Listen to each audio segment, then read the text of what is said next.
Hey guys, today share ko lang itong isa sa mga sinalihan natin na challenge. Pwede kayo mag-join sa ating team. Pag-uusapan din natin dito yung price action ni BTC. Ano yung isa sa mga tingin ko na potentially pwede niyang i-retest in the next coming days. As well as itong SpaceX, no? So as we observe, we have these indicators. Share ko na lang dito sa video natin today. Hanggat tinatamaan niya yan, ay bumabagsak yung presyo guys, no? So discuss ko yan dito sa video natin today, paano siya ilagay. Bago tayo dito magsimula, kung hindi nyo pa na-like itong video na ito, please like this video first and subscribe yung YouTube channel natin. Turn on the bell icon para ma-notify kayo dito sa mga updates natin na ginagawa sa ating YouTube channel guys, no? So ito nga, pwede pa rin kayong sumali guys, no? Isa ito sa magandang I would say opportunity, career development. At the same time, we can also get ng rewards dito, no? So like for example, we have this USDT na to be unlocked, no? So current promotion 8k USDT. So yung total incentives in USDT is nasa 80k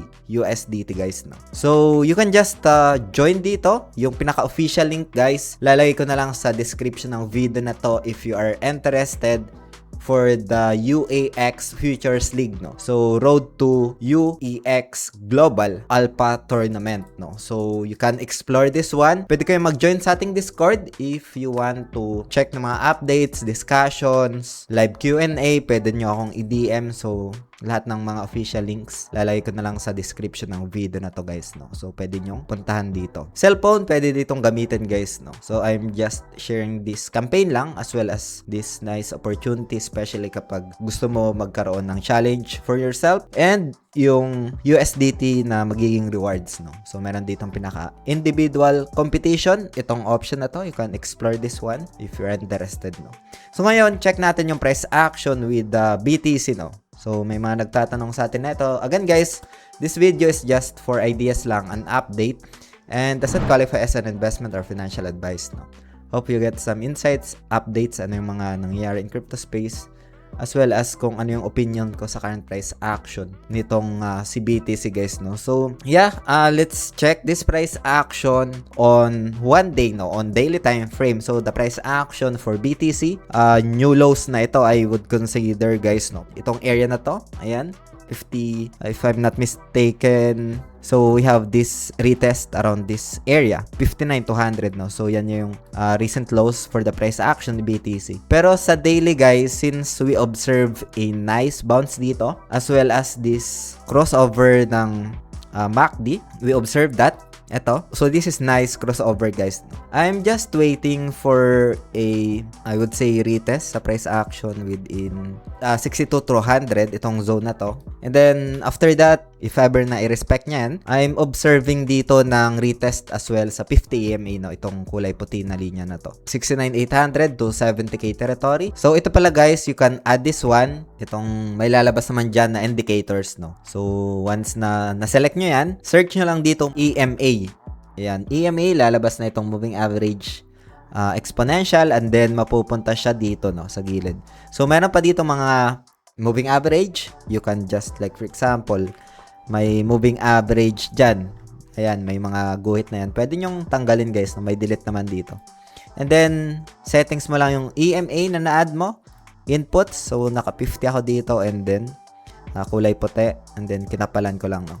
So for the MACD as well, ganun din, dun rin ulit, and then MACD na ito. So after that, you can just add these indicators. I'm using basic indicators lang guys, as long as na effective and hindi nagko-contradict sa emotion mo guys, no? That's one of my strategy. So itong volume, pwede mo naman tanggalin. You can delete this one, pero default yan na nakalagay dyan, no? So ito yung isa sa mga nakikita ko sa daily. We can see crossover dito. Good thing din if ever na i-retest yung zone na to, no? If ever na magkaroon ng bullish divergence around 58k, no? Magkaroon siya dito ng bullish divergence, pabagsak yung price action pero pataas yung momentum sa MACD, no? So yun yung isa sa mga nakikita ko. Pero right now, if ever na hindi ma-respect siguro yung pinaka-support na ito, so kailangan nyo munang i-respect yan para magkaroon tayo ng confirmation ng probability ng bounce dito sa next retest sa upside guys, no? Pero if ever na magkaroon ng breakdown, so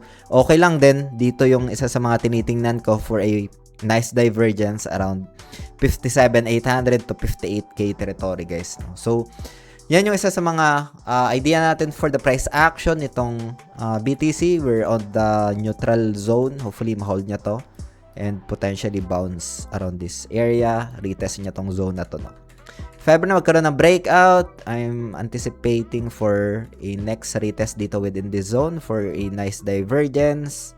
MACD going up momentum, price action going down. So, that's a bullish divergence for the BTC price action. So, ngayon, check natin itong SpaceX. Sobrang trending neto, no? So, dito guys, i-zoom lang muna natin or full screen natin. Same lang din, EMA 50. So, this is on the 1 hour time frame. Price action is going down since nasa baba yung price action. Tapos, nasa taas yung ating EMA, which is the exponential moving average, guys. No? This is EMA 50 as well. So, isa sa mga tinitingnan ko dito is that yung siguro support retest ng 0.618 dito sa area na to, around 180, 183 for the price action nitong si SpaceX, guys. No? So, I'm waiting for that area.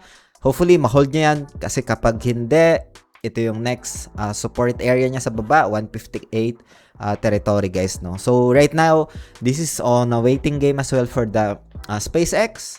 May upcoming, if I'm not mistaken, Fed announcement, bagong Fed share next day, no? Madaling araw na ito sa atin, pero yeah, we'll see how the market reacts, no? So yun, I'm waiting for a retest lang dito for SpaceX. Hopefully, i-hold niya. 4 hours time frame yung pinaka-basis or 1 hour time frame, guys, no?